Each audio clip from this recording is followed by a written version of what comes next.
அனைத்துலக உயிரோடை தமிழ் ILC தமிழ் உயிரோடை தமிழில் அன்பர்களே அரசியல் களம். இன்றைய அரசியல் கள நிகழ்ச்சியில் பிரித்தானியாவிலிருந்து போரியல் ஆய்வாளர் அருஸ் அவர்கள் இணைகின்றார். வணக்கம் அரசு அவர்களே. வணக்கம் தனாதானி. அனைத்துலக உயிரோடை தமிழ் உறவுகளுக்கு அன்பு கலந்த வணக்கம். உறவுகள் சார்பாக உங்களுக்கும் வணக்கத்தை தெரிவித்துக் கொண்டு இன்றைய அரசியல் கள நிகழ்ச்சியில் நாங்கள் ரணில் விக்ரமசிங்க அல் ஜசீரா நிறுவனத்துக்கு வழங்கிய அந்த செவ்வி தொடர்பாக நாங்கள் கடந்த வாரம் பார்த்திருந்தோம். ஆனால் அந்த செவ்வி சிங்கள அரசியல் பரப்பில் பிரச்சனையை ஏற்படுத்தி இருக்கின்றது. அந்த செவ்வி நடந்து கொண்டிருந்த பொழுது அட்லாந்து ஆணைக்குழு தொடர்பான அறிக்கை தொடர்பாக மேரி ஹசான் அவர்கள் அதை வெளிப்படுத்தியதும், அதை தொடர்ந்து முன்னாள் பிபிசியினுடைய நிருபர் பிரான்சிஸ் ஹாரிசன் அவர்கள் கூட வெளிப்படுத்திய விடயங்கள் இலங்கையில் சர்ச்சையை ஏற்படுத்தி இருக்கின்றது. பட்லாந்து ஆணைக்குழு அதை கொண்டு வந்ததற்கு காரணம் என்னவென்றால், அப்பொழுது இருந்த ஜேவிபி, இவர்கள் ஜேவிபி அப்பொழுது பயங்கரவாத அமைப்பாக தடை செய்திருந்தார். முதலில் எங்களுடைய உறவுகளுக்கு இந்த பட்லாந்து ஆணைக்குழு தொடர்பாக என்னத்துக்காக அந்த ஆணைக்குழு அமைக்கப்பட்டது, ஏன் இப்பொழுது ரணில் விக்ரமசிங்க சர்ச்சைக்குள் வந்திருக்கின்றார் என்ற விடயத்தையும் கூறுங்கள்.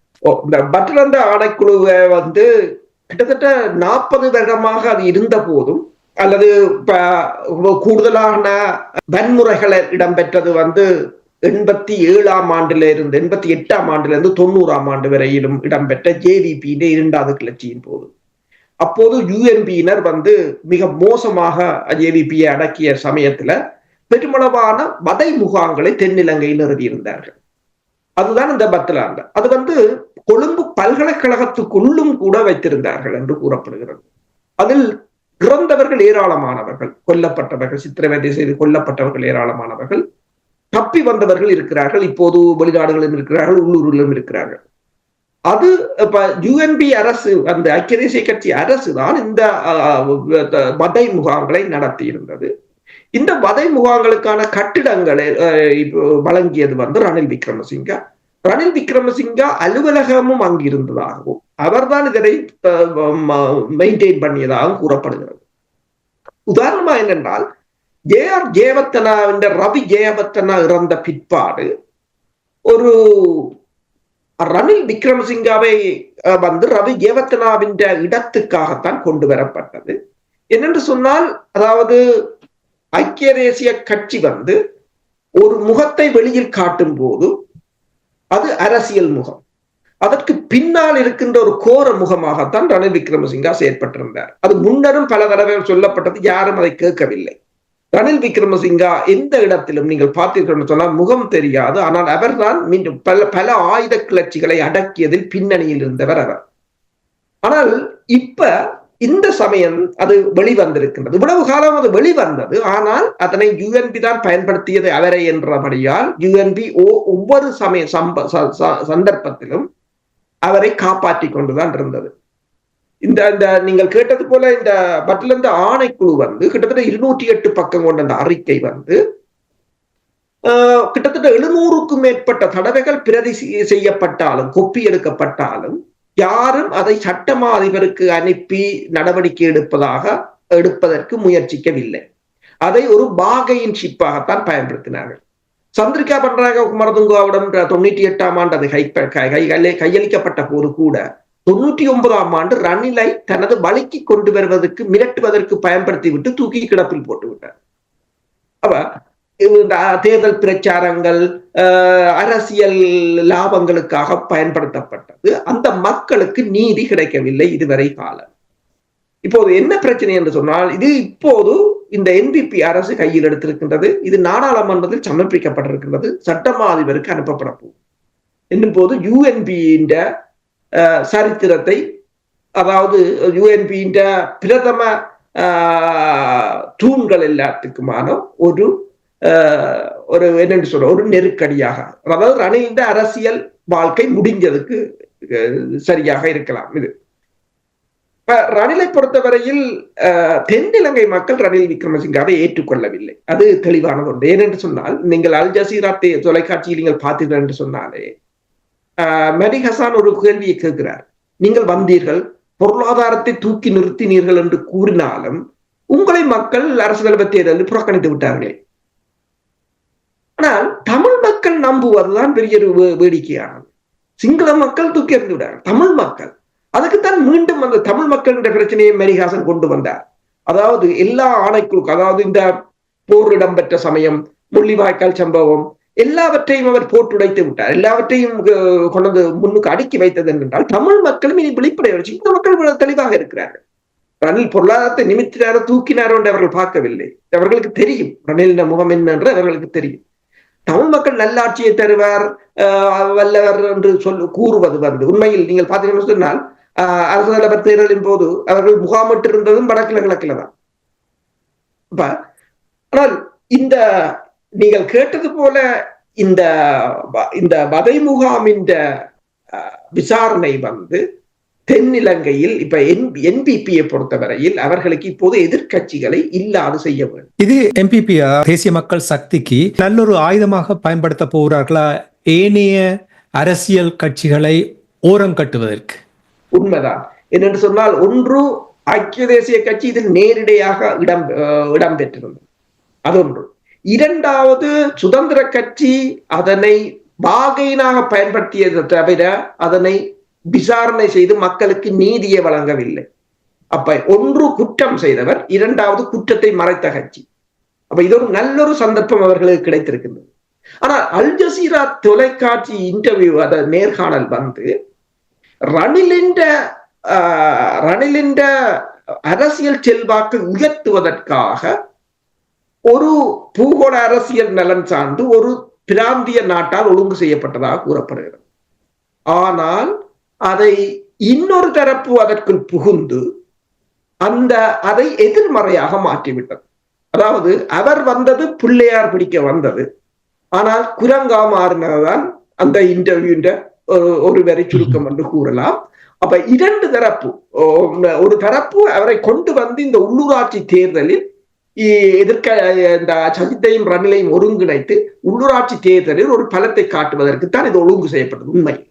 ஆனால் இன்னொரு தரப்பு அதற்கு புகுந்து இந்த இந்த ஆணைக்குழு அறிக்கை எல்லாத்தையும் போட்டோ காப்பி எடுத்துக்கொண்டு வந்து அதில் வைத்து எல்லாவற்றையும் சமாதி கட்டி விட்டார்கள் என்றுதான் கூறலாம். இது ஜேவிபியினுடைய அந்த காலகட்டத்தில் நடந்த சம்பவத்தினுடைய விசாரணை தான். ஜேவிபிக்கு நடந்த விடயங்களை விசாரிக்க வேண்டும், அது தொடர்பாக நடவடிக்கை எடுக்க வேண்டும் என்றால் ஏன் தமிழர்களுக்கு நடந்த விடயங்கள் தொடர்பாக ஏன் விசாரிக்க கூடாது, ஏன் நடவடிக்கை எடுக்கக்கூடாது? உண்மைதான். இப்போ இதுதான் ஒரு மிகப்பெரிய ஒரு கேள்வி. இதை நான் கூற வேண்டு இருந்தால் நீங்கள் நல்ல ஒரு கேள்வியை கேட்டு விட்டீர்கள். இப்ப இதை விடுங்கள், ஏனென்று சொன்னால் போகட்டும் சட்டம் அதிபரிடம். ஜேவிபியினருக்கு ஏற்பட்ட பிரச்சனை. இப்ப உங்களுக்கு ஒன்று சொல்கிறேன், இது முதலில் நான் பேசியிருக்கிறேன். மஹிந்த ராஜபக்ஷ இன்னென்று அரசியலில் பிரபலமானவர் என்று சொன்னால் 89, 90ஆம் ஆண்டு ஒருவர் ஒரு பைல்களையும் தூக்கியும் கொண்டு ஜெனீவாவில் ஐக்கிய நாடுகள் சபையின் திரிந்தாராம் ஒருவர் என்று சொன்னார். யார் என்று பார்த்தால் மஹிந்த ராஜபக்ஷ. அதில் 60,000 பேர் காணாமல் போனது. சிங்கள ஜேவிபி காலத்தில் 60,000 பேருக்கு மேற்பட்டவர்கள் காணாமல் போனவர்களுக்கு நீதி வேண்டும் என்று திரிந்தவர் தான் மஹிந்த ராஜபக்ஷ. பேர்ந்து அவரே எவ்வாறு ஒரு இனப்படுகொலையாளியா மாறினது இன்னொரு கதை, அது வேறு. அப்ப இப்ப உண்மையில் இந்த இரண்டு சம்பவம் 71ஆம் ஆண்டு இடம்பெற்றது, 88ஆம் ஆண்டிலிருந்து 90ஆம் ஆண்டு இடம்பெற்றது. அதில் ஜேவிபியின் தலைவர் கூட கொல்லப்பட்டார். தலைவர் கைது செய்யப்பட்ட பின்னர் தான் கொல்லப்பட்டார். அதுவும் ஒரு உண்மையில் ஒரு போர்க்குற்றம் என்றுதான் அதனை கூறலாம். ரோகண விஜய் வீரா கைது செய்யப்பட்ட பின்னர் தான் கொல்லப்பட்டார். அதுவும் ஒரு போர்க்குற்றம் என்றுதான் கூறலாம். அப்ப பலர், ஏராளமானவர்கள், உங்களுக்கு தெரியும், கலனி கங்கையில் மிதந்த சடலங்கள் எல்லாம் தெரியும் எல்லாருக்குமே, எவ்வளவு என்று சொல்லி கிட்டத்தட்ட 1,00,000 பேர் அங்கு கொல்லப்பட்டதாக கூறப்படுது. இப்ப இதை எல்லாவற்றையும் இந்த முகாம்கள் தான் கோஆர்டினேட் செயற்பட்டது என்று சொல்லி அதன் இணைப்பாளராக ரணில் விக்ரமசிங்கா தான் இருந்ததாகவும் கூறப்படுகின்றது. ஏன்னா ரணில் விக்ரமசிங்காவுக்கு இன்னொரு முகம் இருக்கின்றது, இப்போதுதான் அது வெளிவந்திருக்கிறது. அப்ப இப்ப ஜேவிபி, உண்மையில் ஜேவிபி இதுவரை காலமும் இதனை விட்டது அவர்கள் பிழை என்றுதான் கூறலாம். பிழை என்று கூறுவதை விட அவர்கள் அரசியல் நலன்களுக்காக மற்ற கட்சிகளுடன் சேர்ந்திருப்பதற்காக இதனை தவித்திருந்தார்கள். அதிகாரம் இருக்கவில்லை தான், இப்பொழுது அதிகாரம் இருக்கின்றது அவர்கள்.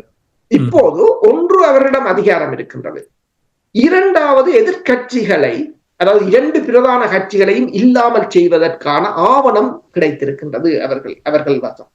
மூன்றாவது, அவர்கள் இனியாவது தங்கள் கொல்லப்பட்ட தங்கள் உறுப்பினர்களுக்கும் அவர்களின் குடும்பத்தினருக்கும் அதில் கொல்லப்பட்ட பொதுமக்களுக்கும் நீதியை அவர்கள் இனியாவது நிலைநாட்ட வேண்டும். உண்மையில் இந்த ஆணைக்குழு அறிக்கை கடந்த 27 வருடங்களாக பலர் இந்த தங்கள் உறவுகளுக்கு என்ன நடந்ததென்று அறிய ஆவலாக இருந்ததாக கூறப்படுகிறது.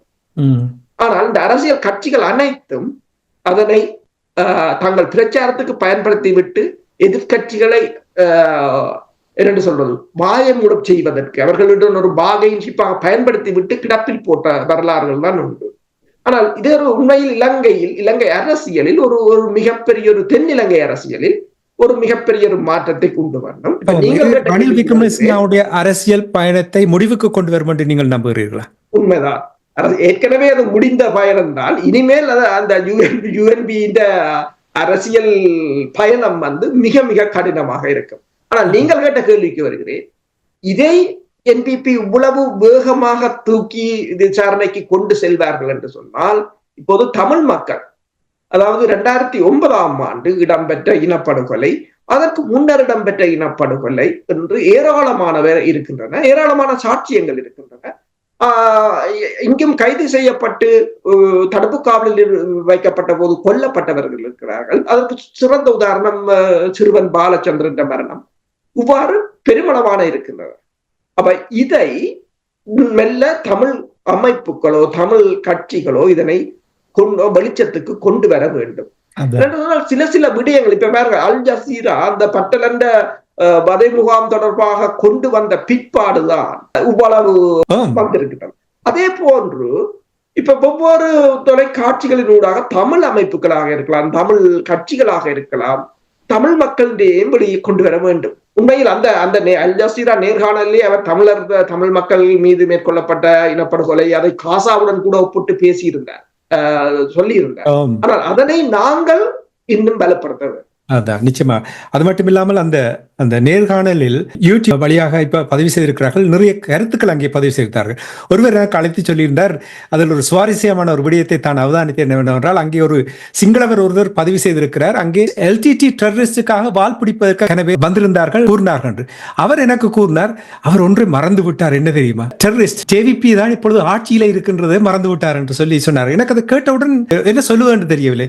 உண்மைதான், அதாவது டெரரிஸ்டை அழித்தது என்றுதான் சிங்களர்கள் எழுதுகிறார்கள். ஆனால் உங்களை ஆள்வது, இப்ப இலங்கையை ஆள்வதே நீங்கள் முன்னர் டெரரிஸ்ட் என்று, அதாவது பயங்கரவாதிகள் என்று முத்திரை குத்தப்பட்டவர்களால் இப்போது ஆள்கிறார்கள்.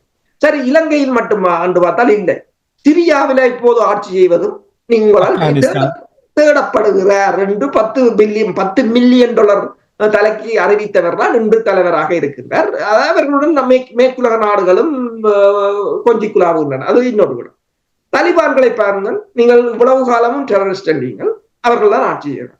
ஏமனை பாருங்கள், ஹுதீஸ் அமைப்பினர் ஒரு தொகுதி அதனை டெரரிஸ்ட் என்றார்கள், இன்னொரு தொகுதி அதனை அங்கீகரிக்கிறார்.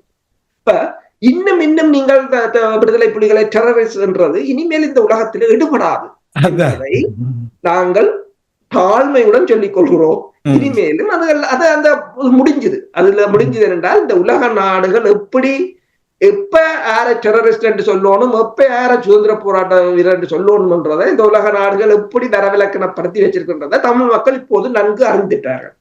அவர்கள் தங்களுக்கு தேவையான நேரங்களில் தேவையான விடயங்களை வந்து கூறி விடுவார்கள், தங்களுக்கு தேவையில்லை என்றவுடன் அதை ஒதுக்கி விடுவார்கள். அது ஏன் நாங்கள் அங்கே போவான், இஸ்ரேலில் நடப்பது என்ன? இது அரச பயங்கரவாதத்தின் உச்சக்கட்டம் என்று தான் சொல்லுகிறார்கள். இதை எப்படி பார்ப்பது? சரி, அதை நாங்கள் இப்பொழுது நிறுத்திக் கொண்டு உள்ளூராட்சி தேர்தல் நடைபெறப் போகின்றது வெகு விரைவில். இது தொடர்பாக நிறைய விடயங்கள் அங்கே தமிழர் தாயகத்தில் பரவலாக பேசிக் கொண்டிருக்கிறார்கள். இதனால் தமிழ் மக்கள் சரியாக இந்த தேர்தலை கையாளாவிட்டால் இதனால் வரப்போகின்ற விளைவுகள் தொடர்பாக பல ஆய்வாளர்கள் கூட இந்த கருத்துக்களை கூறியிருக்கிறார்கள். இப்ப இந்த உள்ளூராட்சி தேர்தல் நடைபெற இருக்கின்ற நேரத்தில் அங்கே நாங்கள் எத்தனை தடவைகள் கூறிக்கொண்டு வந்திருக்கிறோம் அரசோகளே, ஒன்று சேர்ந்து செயல்பட வேண்டும் என்று கூறிக்கொண்டு வந்திருந்தோம். இப்பொழுது அதற்கான ஒரு சின்ன சமிக்கைகள் காணப்படும். 2 குழுக்களாக இருந்தாலும் கூட தமிழ் தேசிய மக்கள் முன்னணியிடம் நிறைய மாற்றங்கள் நாங்கள் இப்ப சமீப காலத்தில் பார்த்திருக்கின்றோம். நாங்களும் நிறைய இங்கே விமர்சித்தோம், அந்த மாற்றத்தை பார்த்ததும் நாங்களும் வரவேற்கின்றோம். அவர்களோடு இணைந்து உள்ளூராட்சி மன்ற தேர்தலில் போட்டியிடுவதற்கான முயற்சிகள் எடுக்குவதாக கூறப்படுகிறது. நீங்கள் என்ன அவதானிக்கிறீர்கள்? தேசிய மக்கள் முன்னணியுடன் இணைந்து போட்டியிடுவதற்கு பல சிறிய கட்சிகள் முன்வந்திருப்பதாகவும் கூறப்படுகின்றது. அதில் குறிப்பாக ஐங்கரநேச என்ற பசுமை தேசிய கட்சி அல்லது அருந்தவபாலன் என்ற கட்சி அல்லது தமிழ் தேசிய கூட்டமைப்பிலிருந்து பிரிந்து சென்றவர்கள் என்று சொல்லி அல்லது தமிழரசு கட்சியிலிருந்து பிரிந்து சென்றவர்கள் என்று பலர் அதில் போட்டியிட முன்வந்திருப்பதாக கூறப்படுகின்றது. இப்போது மிகப்பெரிய ஒரு தமிழர் தாயகத்தில மிகப்பெரிய ஒரு எதிர்பார்ப்பாக இருப்பது இந்த உள்ளூராட்சி தேர்தல். ஏனென்றால் இதை நாங்கள் சிங்கள தலைமைகளிடம் இழந்துவிடக் கூடாது அல்லது சிங்கள கட்சிகளிடம் இழந்துவிடக் கூடாது என்பதில் நாங்கள் தெளிவாக இருக்க வேண்டும். அது இனி மக்களை பொறுத்தது. அடுத்ததாக நீங்கள் பார்த்தீங்கன்னு சொன்னால், இப்ப தமிழ் தேசிய மக்கள் முன்னணியும் இவ்வாறு கட்சிகளை இணைக்கின்றது பரவாயில்லை. ஆனால் இவர்களில் எத்தனை பேர் மக்களுடன் இணைந்து மக்களுக்காக பணியாற்றியவர்கள் என்பது மிக முக்கியமாக கவனிக்கப்பட வேண்டும். என்னென்று சொன்னால், இப்ப இதில் நிற்பவர்கள் பலர் இதுவரை காலமும் மக்களுடன் இணைந்து மக்கள் மத்தியில் அவர்களுக்கு இவ்வாறு ஆதரவுகள் இருக்கிறது என்பதை, அதாவது துணிச்சலாக மக்களிட பிரச்சனையை எங்கெங்கு கொண்டு சென்றார்கள் என்பது, அந்த சிஸ்டத்தை, கொரப்டடான சிஸ்டத்தை எவ்வாறு எதிர்த்து நின்றார்கள் என்பது முக்கியமானது ஒன்று. நீங்கள் இதை நான் மீண்டும் மீண்டும் சொல்ல தேவையில்லை. உள்ளூராட்சி தேர்தலில் நீங்கள் ஆக்களை போட முதல் ஒன்றை யோசியுங்கள். ரவிகரன் எவ்வாறு நாடாளுமன்ற தேர்தலில் சுமந்திரனை கூட பின்னுக்கு தள்ளி எவ்வாறு வந்தார், அதே போல சுயேட்சையாக நின்றாலும் அர்ச்சனா எவ்வாறு வந்தார். ஏன் என்று சொன்னால் மக்களுடன் நின்றதுதான் அது காரணம். அவர்கள் எல்லாம் அரசியலில் புதியவர்கள். ஆனால் புதியவர்கள் என்றாலும் மக்கள் தேர்ந்தெடுத்தது என்றால் தங்களுக்காக பணியாற்றியவர்கள் என்பது. இந்த வடக்கு கிழக்கை பொறுத்தவரையில், இப்ப யாழ் மாவட்டத்தை பொறுத்தவரையில் அடுத்தது எக்கனாமி, பொருளாதார ரீதியாக அதன் அபிவிருத்தி மிக மிக முக்கியமாக இருக்கின்றது.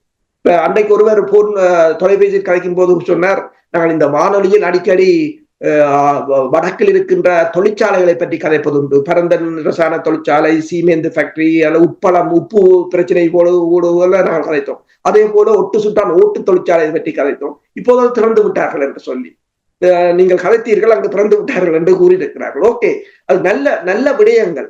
ஆனால் அவ்வாறு இந்த மாநகர சபை என்று வரும்போது நீங்கள் தனித்துவமாகவும் அந்த மக்களுக்காக செய்யக்கூடியவற்றை அந்த பிரதேச என்றால் அரசியல் ஒன்று, அதாவது நாங்கள் எங்கள் அரசியல் உரிமைகளுக்கு எடுப்பதென்றது இன்னொரு போராட்டம். அதற்கான மக்களுடைய வாழ்க்கை தரம், அவர்களுடைய அபிவிருத்தியை கைவிட்டு ஒரே அடியாக போய் அங்கு நிற்க முடியாது. அந்த இரண்டையும் பேலன்ஸ் பண்ணித்தான் போக வேண்டும். எனவேதான் இந்த உள்ளூராட்சி தேர்தல் மிக முக்கியமானது. அதில் வினைத்திறன் உள்ளவர்களாக வர வேண்டும். இந்த மாநகர சபைகளாக இருக்கலாம், அதனை கைப்பற்றுவது மட்டுமல்ல, தென்னிலங்கையில் இருந்து வருகின்ற நிதி, ஏற்கனவே உங்களுக்கு தெரியும், கயந்திரகுமார் பொன்னம்பலம் அவர்களுடைய கூறியிருந்தார்கள், அந்த அரசாங்கம் ஒதுக்கிய நிதிகளில் தென்னிலங்கையிலும் வடக்குக்கு, அதாவது தென்னிலங்கையையும் வடக்கு கிழக்கையும் ஒப்பிடும் போது பாரிய வேறுபாடு இருப்பதாக கூறியிருந்தார். அப்ப அவ்வாறு வேறுபாடாக குறைவாக நிதி ஒதுக்கப்பட்டாலும் அந்த நிதிகள் திரும்பி போகாது பாரு, அதனை பயன்படுத்தக்கூடியதாக இருக்க வேண்டும். இன்னொன்றை நீங்கள் பார்க்கலாம், இதே சமயம் சுமந்திரன் ஆஸ்திரேலியாவின் தூதுவரையும் அமெரிக்காவின் தூதுவரையும் சந்தித்து கதைத்திருக்கின்றார். இங்கு சுமந்திரனும் உங்களுக்கு தெரியும், அவர் எந்த பதவியிலும் இல்ல விட்டாலும், அதாவது மக்களால் புறக்கணிக்கப்பட்டவர் என்று நாங்கள் கூறலாம். அவ்வாறு கூறினாலும் அவர் இந்த தமிழரசு கட்சியின் செயலாளர் என்ற ஒன்றை வைத்துக் கொண்டு இந்த தூதுவர்களை சந்தித்திருக்கிறார். என்ன சந்தித்தார், என்ன கதைத்தார் என்ற போது, அவர் இந்த உள்ளூராட்சி சபை தேர்தலில் தங்கள் வியூகங்கள் எவ்வாறு இருக்க போகிறது, ஐக்கிய நாடு சபையின் மனித உரிமைகள் ஆணைக்குழுவில் இருந்து அமெரிக்கா வெளியேறிய பின்னர் இந்த இணைத்தலைமை நாடுகளுடன் இணைந்து தமிழ் மக்கள் எவ்வாறு செயற்பட வேண்டும் என்பது தொடர்பாக கதைத்ததாகும். யூலி சங்க பொறுத்தவரையில் அவர் தமிழ் மக்களின் பிரச்சனைகள் அமெரிக்கா தொடர்ந்து தனது பங்களிப்பை வழங்கும் என்று கூறியதாக கூறப்படுகின்றது. ஆனால் பிரச்சனை என்னவென்று சொன்னால், 2021 ஆண்டு சாட்சியங்களை சேகரித்தல் பாதுகாத்தல் என்று UN கொண்டு வந்தது. ஐக்கிய நாடு சபையின் மனித உரிமை ஆணைக்குழுவில் நிறைவேற்றப்பட்ட தீர்மானத்துக்கு பிற்பாடு இதுவரையில் எந்த நகர்வும் ஏற்படவில்லை என்பதை நாங்கள் கவனிக்க வேண்டும். கிட்டத்தட்ட 4 வருடங்களும் நாங்கள் ஏமாற்றப்பட்டிருக்கின்றோம். எதை யாரும் கேட்கவும் இல்லை என்பதும் ஒன்றை நாங்கள் யோசிக்க வேண்டும். தமிழர்களிடம் இருந்த பாகையின் ஷிப் என்று சொல்றது விடுதலை புலிகள் தான், தமிழீழ விடுதலை புலிகள் தான் அவர்கள்ட பலமாக இருந்தது. இப்ப உங்களுக்கு தெரியும், ரஷ்யாவும் உக்ரைனும் பேச்சுவார்த்தைக்கு போகின்ற அதே சமயம் உக்ரைன் சொல்லிக் கொண்டிருந்தது கேர்க்ஸ் பகுதி தான் தனது பேரம் பேசும் ஒரு சக்தி என்று பொருள் என்று. ஆனால் அதை பிடித்து விட்டார்கள், அதை ரஷ்யா அதை கைப்பற்றி விட்டது. அப்போ அதுவும் போய்விட்டது என்ற நிலைமை. அதே போல விடுதலை புலிகள் என்ற ஆயுத மௌனிப்பின் பின்னர் அதை நாங்கள் இழந்து விட்டோம். இந்தியாவும் அதில் பெரிய ஈடுபாடு இல்லை என்றபடியால் இந்தியாவின் பலமும் இழக்கப்பட்டு விட்டது தமிழர் தொடர்பாக. ஐக்கிய நாடுகள் சபை என்று சொல்லும் போது நான் கூறியது போல இந்த 4 வருடங்களில் நீங்கள் பார்க்கலாம், அதையும் தமிழர்கள் இழந்து விட்டார்கள் என்று சொல்லலாம். மேற்குலகத்தின் சப்போர்ட் என்று சொன்னால் இல்லை, அவர்களும் காத்திரமான பங்களிப்பை வழங்கவில்லை. சரி, மாகாண சபைகளுக்காகவாவது அதிகாரங்கள் வழங்கப்படுமா என்ற ஒரு கேள்வி இருந்தால் அதுதான் 13ஆம் திருத்த சட்டம். அதனை வலுப்படுத்தி மாகாண சபைக்கு காணி அதிகாரம், காவல்துறை அதிகாரம் என்றெல்லாம் பேசப்பட்டது. ஆனால் ஜூலை மாதம் 2023ஆம் ஆண்டு ரணில் அதனையும் அடித்து மூடிவிட்டார். அதன் பிற்பாடு வந்த NPP அரசு கூட இந்த டிசம்பர் 16ஆம் தேதி அனுரகுமார திசாநாயக்காவும் அதை இல்லை என்றே சொல்லிவிட்டார். ஆக மொத்தத்தில இப்ப பலர் கலைக்கிறார்கள், டெரரிசம் அது இதெல்லாம் பேசுகிறார்கள். ஆனால் அரசியல் ரீதியாக நாங்கள் பார்க்க போனால், பொருளாதார ரீதியாக நாங்கள் பார்க்க போனால் 0 அந்த நிலையில் தான் இருக்கிறோம். அப்ப இதனை இந்த உள்ளூராட்சி சபை தேர்தலின் ஊடாக அட்லீஸ்ட் முதலில் இந்த பொருளாதாரத்தை கட்டி அமைத்து அந்த மக்களை மக்களின் வாழ்தகவை உயர்த்துவதற்கு முயற்சிக்க வேண்டும். அடுத்ததாக இதுகள் சீர் செய்யப்பட வேண்டும். இந்த அரசியல் பிரச்சனை உள்ளூராட்சி மன்ற தேர்தலில் தமிழ் கட்சிகளை தெரிவு செய்வது எவ்வளவு முக்கியம் என்று நீங்கள் கருதுகிறீர்கள்? உண்மைதான். என்னென்று சொன்னால், இப்ப அனைத்துலக மட்டத்தை பொறுத்தவரையில் அவர்கள் அதனைத்தான் பார்ப்பார்கள். என்றால் தென்னிலங்கை கட்சிகள் இதனை ஒரு பிரச்சாரமாக பயன்படுத்துவார்கள்.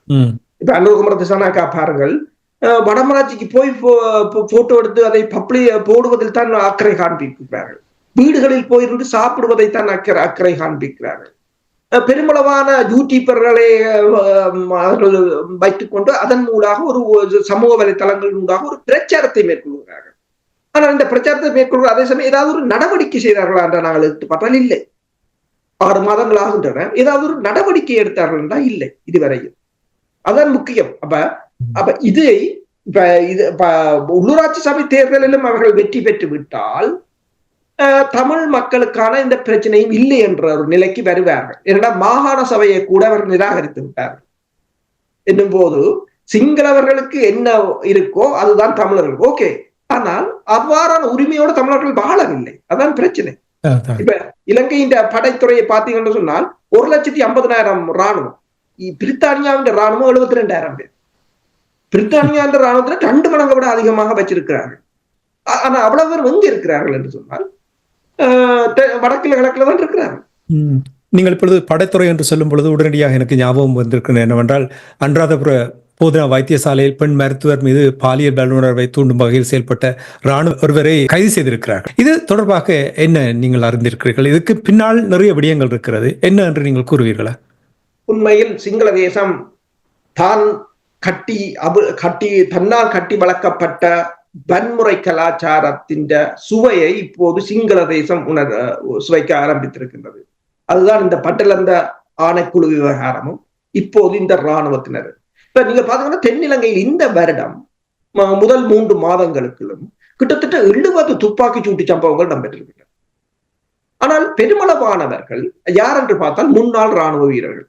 அண்மையில் நீதிமன்றத்திற்கு துப்பாக்கி பிரயோகத்தை மேற்கொண்டவரும் முன்னாள் இராணுவ வீரர். இப்போது இந்த அனுராதபுரத்தில் ஈடுபட்டவரும் முன்னாள் இராணுவ வீரர். அவருடைய வீட்டில் கைக்குண்டும் இருந்திருக்கின்றது.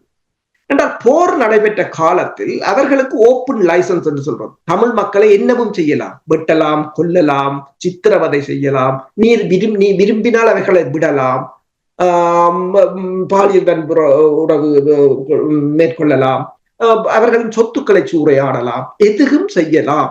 யாரும் உன்னை தட்டி கேட்க மாட்டார்கள் என்றுதான் விட்டார்கள். இப்போ ஒரு சிங்களவர் தனது ட்விட்டரில் எழுதுகிறார், நாங்கள் தமிழ் மக்களுக்கு இழைக்கப்பட்ட கொடூரங்களுக்கு, உதாரணமாக இசைப்பிரியாவோ அல்லது வெவ்வேறு பொன்போராளிகள் மீது மேற்கொள்ளப்பட்ட வன்புணர்வுகளுக்கு நீதியை நிலைநாட்டாமல் விட்டதுதான், அல்லது அதில் ஈடுபட்டவர்களை தண்டிக்காமல் விட்டதுதான் இன்று சிங்கள தேசத்தில் இவ்வாறு நடைபெறுகிறது. உண்மையில் இப்ப நீங்க பாத்தீங்கன்னு சொன்னால், இந்த ஆப்கானிஸ்தான் போர், ஈரான் போரின் பின்னர் எத்தனையோ 100 அமெரிக்க படை வீரர்கள் இந்த உளவியலால் பாதிக்கப்பட்டவர்கள் என்று அவர்களுக்கு சிகிச்சை வழங்கப்பட்டிருந்தது அமெரிக்காவில். என்று சொன்னால் அவர்கள் அதற்கு அந்த மனநிலையிலிருந்து பேர்ந்து தங்கள் குடும்ப நிலை, இந்த நோமல் லைஃபுக்கு அவர்கள் வர வேண்டும். ஆனால் இலங்கையில் அவ்வாறு ஒன்றும் இருக்கிறது, அப்படியே கைவிடப்பட்டது. போர் முடிந்ததும் அப்படியே கைவிடப்பட்டது. இலங்கையில முதல் இருக்கைக்க சொன்னது 3 பிரதான படைகள். ஒன்று இலங்கை ராணுவம், இரண்டாவது விடுதலை புலிகள் பிரதான பெரிய படை, அடுத்தது இலங்கை ராணுவத்திலிருந்து தப்பி ஓடிய படையணி மிக பெரிது, 1 லட்சத்துக்கு மேற்பட்டவர்கள்.